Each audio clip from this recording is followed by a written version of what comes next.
Nabalot sa 200 milyong pisong halaga ng droga nasabat sa Quezon City mula sa 2 miyembro ng umano'y malaking sindikato. Nahuli cam, exclusive. Humaharuro at na kotse bumangga sa nakaparadang SUV.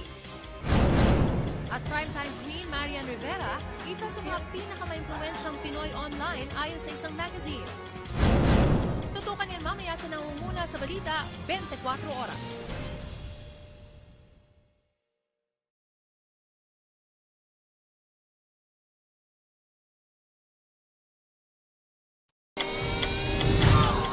Mga nagkilos protesta sa pagdiriwang ng Araw ng Kalayaan sa Iloilo na pinangunahan ni Pangulong Noynoy Aquino, binomba ng tubig. Chinese Embassy, kinalampag din ng ilang militanteng grupo kaugnay sa isyu ng West Philippine Sea. At sa kanilang unang laban para makapasok sa 2018 World Cup, Philippine Azkals na naig kontra sa football team ng Bahrain. Tutukan yan mamaya sa nangunguna sa balita, 24 oras. Senadora Grace Poe, nangunguna pa rin sa pinakabagong Presidential Preference Survey ng SWS. Vice President Jejomar Binay, naungusan na ni dating DILG Secretary Mar Rojas sa ikalawang pwesto. Siya na sa likod lang ng tanggapan ng PNP sa San Juan City, sinalakay. Di bababa sa 20, kabilang ang isang pulis, arestado. At sa Kaliseri update, matapos ang record-breaking first date ng tambalang Aldab. Ano na nga ba ang nangyari kay Yaya Dam? Yan at iba pang balita, abangan sa pinagkakatiwalaang 24 oras.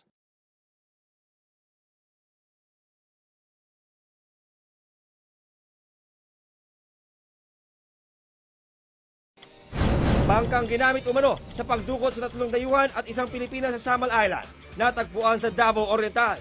2 Pilipino, sugatan ng bombahin ng puwersa ng Yemen ang isang ospital sa border ng Saudi Arabia.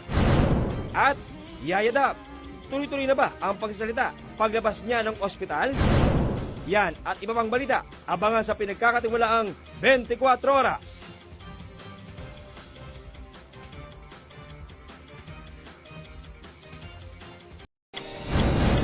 Namaril sa isang siklista sa Quiapo, Maynila, Army Reservist pala.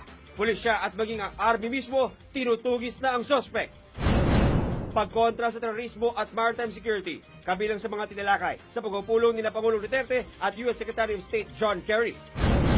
Kim Domingo, Rian Ramos at iba pang kapuso stars nagpasiklap sa victory party ng isang men's magazine.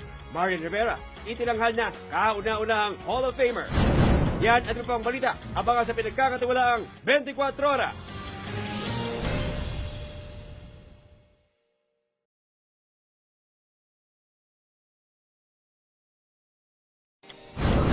Pagbubunyag ni Herbert Colanco, bentahan ng droga sa Bilibid, nagsimula umuno para suportahan ang pagtakbo sa Senado ni Noy Justice Secretary De Lima. Senator De Lima, dumepensa. Exclusive, naka-plastic na fetus, natagpuan sa likod ng bus terminal. At Hollywood actress Drew Barrymore, spotted shopping sa Makati. Yan at iba pang balita, abangan sa pinagkakatiwalaang 24 oras. Kasunod na magpahig ng Korte Suprema sa Heroes Burial kay dating Pangulong Marcos, mga petitioner aapela. Pangulong Duterte, nakatakdang bumisita sa Malaysia at Thailand ngayong araw.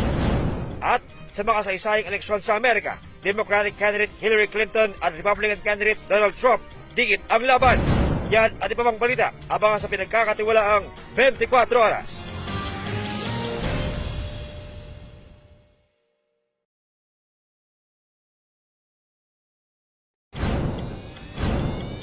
Sa kabila ng duda ng ilang senador, mga pulis na sangkot sa pagkamatay ni Albuera Mayor Espinosa, ipinagtanggol ng Pangulo. I believe in the version of the police. Pagtanggap ni PNP Chief Ronald Bato de la Rosa ng libreng train ticket at hotel accommodation kay Senator Manny Pacquiao sa Amerika noong laban niya, pinag-iimbestigahan ng Ombudsman. At cast ng Encantadia, kumasa sa Mannequin Challenge. Yan at iba pang balita, abangan sa pinagkakatiwalaang 24 oras.